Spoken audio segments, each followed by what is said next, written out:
You know, it's been a while. I think the last time I saw him, the Jets had no losses. We are happy to go on guard with our buddy, former Steelers and Jets guard, Willie Colon. When I saw you, hopes were high. I know. It was the summer. I know. I was thinking playoffs and, you know, maybe a Fitz long-term deal. I know. Broadway Joe commercials and all that stuff. It's all gone. It's good to see you. How you doing? I'm happy, man. How's everybody Turkey Day? Good. Everybody had a good Turkey Day. Jets Turkey Day was last night. Yeah. Has Todd Bowles lost this team? You know him, and you know the guys in that locker room. Has he lost this team?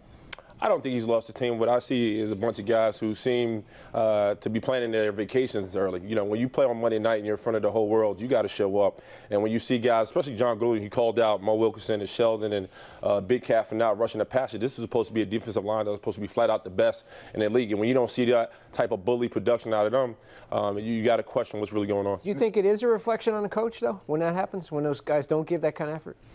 Well, I think it's a reflection on you as a ball player. I mean, you get paid to go to work. And if I've been in this position before, and I tell you, one thing that was told to me being in this position is when the time at the end of the year comes and they check the depth chart, they're going to review tape, especially on the back end of the year. Did this guy come to work? Was he a professional? Did he do his best for the New York Jets? And when you flat out don't show up because you already packed it in mentally, don't expect to be back next year. What do you want to see out of Bryce Petty? I want to see him get a fair shot, have a weak game plan, see this guy come in and just flat out let it sling. You know, listen, at this point, they're 3-9. It is what it is. I want Bryce to come out there, be confident, trust in himself, and show New York that he's ready to be a quarterback. I know you were around him for a year and he didn't get a chance to start, obviously. Anything you saw in him that would indicate one way or another, does he have the gumption to succeed as a quarterback, initially, the leadership ability, or vice versa? Does he not have that from what you've seen from him? To be honest, I think it's too early to tell. I haven't seen enough of Bryce. I mean, I love him as a person. He has a big Texas smile. He's a charming young man.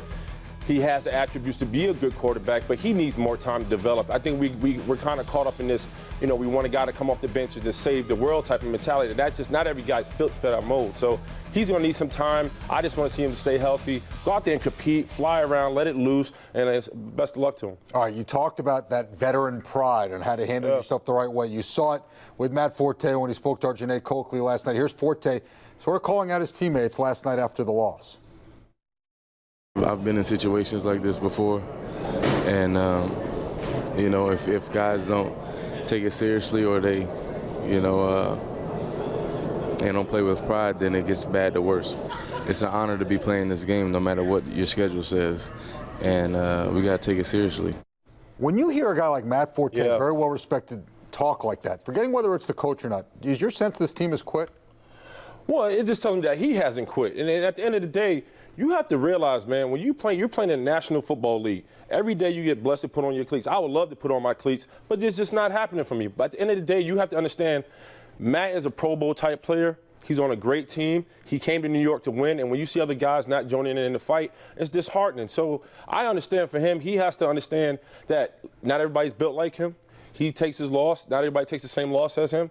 And he's just going to have to go out there and just prepare and be a pro and continue to be a pro. Hopefully others follow. I mean, can we look at something like that where a respected guy like that comes out and says that and say, like, gee, things must be much worse than we're even imagining behind closed doors?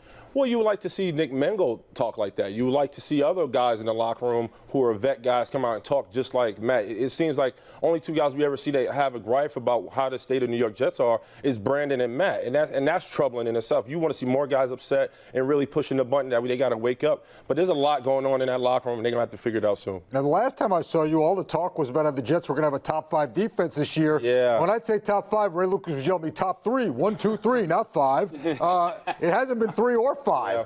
The biggest disappointment this year defensively, is it Sheldon Richardson, Muhammad Wilkerson, or Darrelle Revis in your mind?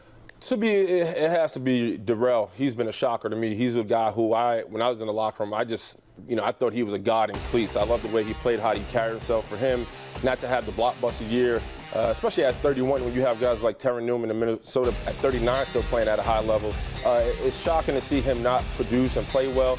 There's a time when nobody threw his side. It seems like everybody is taking a pick at him. So that's troublesome to see, and it's hard. It's hard. You know, Willie, there is some talk that the new host of Jets Postgame Live has something to do with this season. There's a lot of talk about that, as a matter of fact. I was going to go with, now that Willie was back, maybe they'll start winning again. Yeah. Try to take the heat off of me here. Putting it on you. As many people do in this world. Let me tell you. Hey, good to see you. Thank you for Always, coming. guys. Love you. Wille Colon back, everybody.